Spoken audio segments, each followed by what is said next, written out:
A friend once asked me, what is it going to take to get biblical scholarship down to the hands of people in the pews? Why does really good biblical scholarship stay in seminaries, stay in divinity schools, stay with pastors? What is it going to take to get it into the hands of people who open the Bible and want to read it and understand it? That's why I'm involved, because I want a Bible that people can actually understand and use.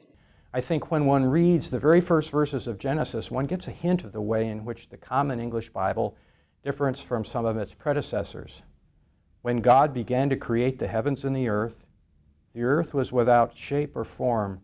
It was dark over the deep sea, and God's winds swept over the waters. That's a precise translation, but I think it's a more vivid one than one finds in earlier translations.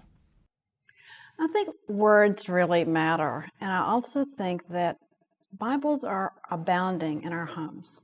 We all have tons of Bibles. We have them in shelves and bookshelves. We have them in pews in our sanctuary. But as an educator, I really want parents of kids to be able to open those Bibles and to read it with them in ways that they can understand. I really want a Bible that children can read and understand. I want a Bible that we can give kids at confirmation that might make a difference in their lives because they might open it and read it, and there might be words that they can understand. That, for me, is what readability is all about.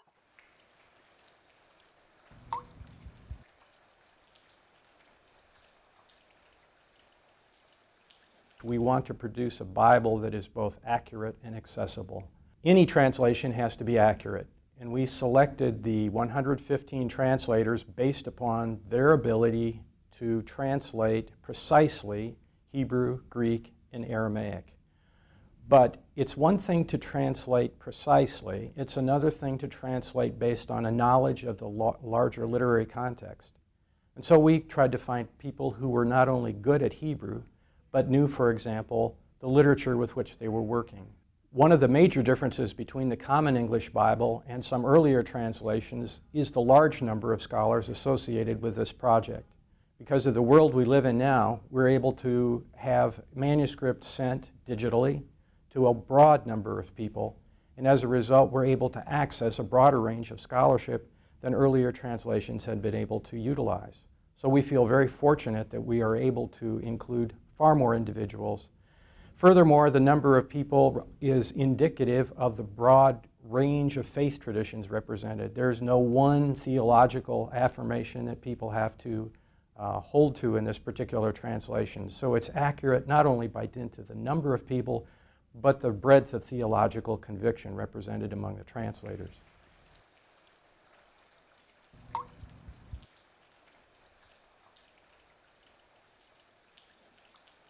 We're trying to get people to think about a new translation for a new day, for people that love the Bible and for people that don't even know how to open it, for people who go to bed at night reading the Bible, and for the people who are scared to take it off their shelf because I don't even know where to begin, to open it, to read a story to my children.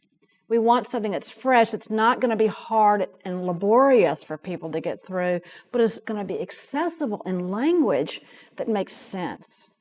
Language that touches both the heart and the head and the soul. Common English Bible, exit interview with Carol and marker. Okay, Carol, so as you were saying a few minutes ago, how are you studying the Bible? Well, I'm trying to read it on my own at home because I don't make it to church every week. I don't get out as much as I used to. Is that hard for you to study alone? Oh, yes, yes. Honestly, I've got a stack of novels by my bed, and I spend more time with them than I do with my Bible. Why is that? Well, the Bible just doesn't hold my attention the same way. I struggle with that. So you were comparing the Bible to books that you read at school. What did you mean by that?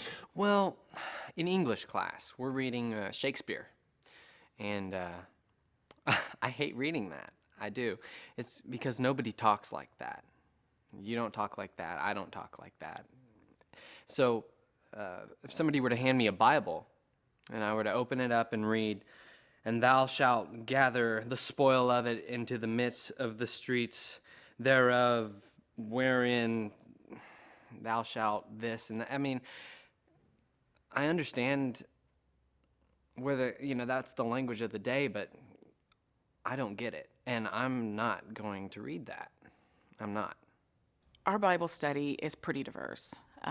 We have people at different places in their faith. But when I'm leading a Bible study, I kind of need everybody to be on the same page, for everyone to really get what I just read. And in my opinion, for that to happen, we need a Bible that talks like we talk, just everyday language. I just think it would make my job so much easier.